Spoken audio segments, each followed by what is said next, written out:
every significant vision that God births in you is going to put your courage to the test. You can count on this. Every time a leader attempts to move people from here to there, the leader knows deep down in their heart that a certain percentage of the people are going to resist moving. They're going to say, I don't care how cool the vision is, how many people it helps, I'm not going. The leader knows that another group of people are going to have a wait-and-see attitude, and they're going to need persuasion over time.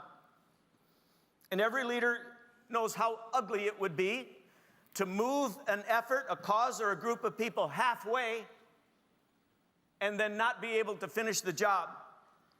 And so that paralyzes a lot of leaders with fear. Every vision tests the mettle of every leader. So guess what lots of leaders do when they get a cool and challenging vision from God? They abort the vision secretly. No kidding. They kill it off quietly without telling anybody about it. This happens all the time. Who's ever going to know? Fear grips the leader. So to play it safe, they FedEx that cool vision back to God, and they say, no thanks, God, too risky. Send it to some other idiot. See how she does. See how he does. Don't send it to me. Too risky.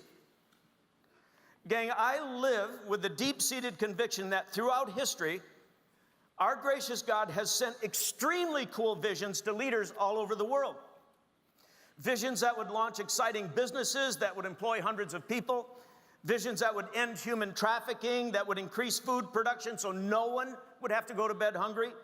Visions that would provide clean drinking water for everyone in the world.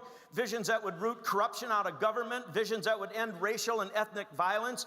I believe to my toes that God has sent millions of cool, life-enhancing visions to leaders, young and old, all over the world, only to have those visions snuffed out because a leader thought the cost might be too high or the potential for failure might be too great.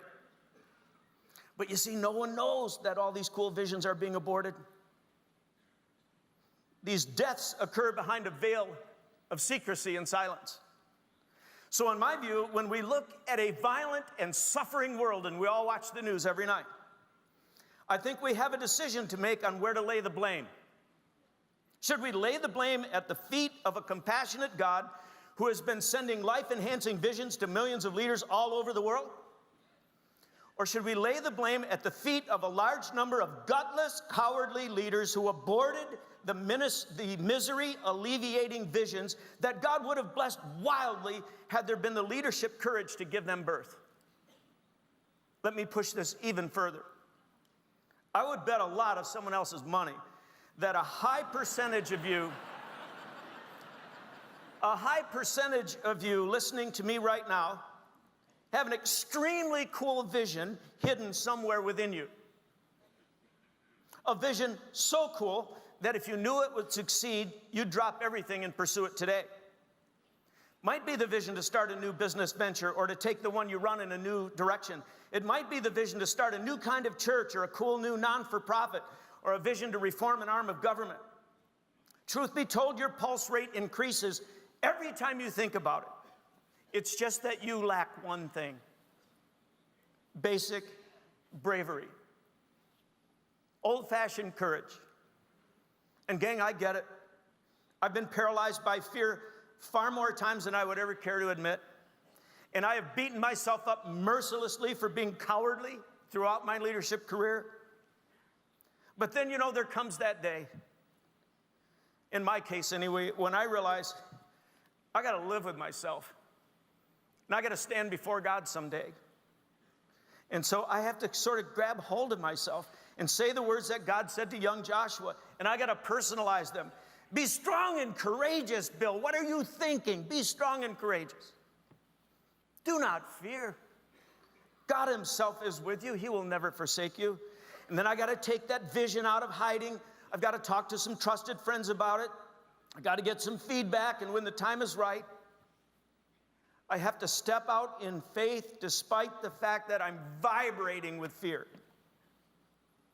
And I just have to trust that God is going to help me achieve it in His power, in His strength, and for His glory. Gang, it's why God made us leaders. It's not to sit and suck air here. It's to step out in faith and move something or someone all the way to there, despite our fear. But gang, don't go to your grave with cool visions shriveling up and dying inside of you. Don't be that leader. Don't die a coward. One day, shortly after our care center opened, I rode my motorcycle over one night and sat in front of the new care center, just watched people going in and out, was praying and just looking at the miracle God had done. And a woman in a beat-up minivan with about 5 kids in the back pulled up right next to me.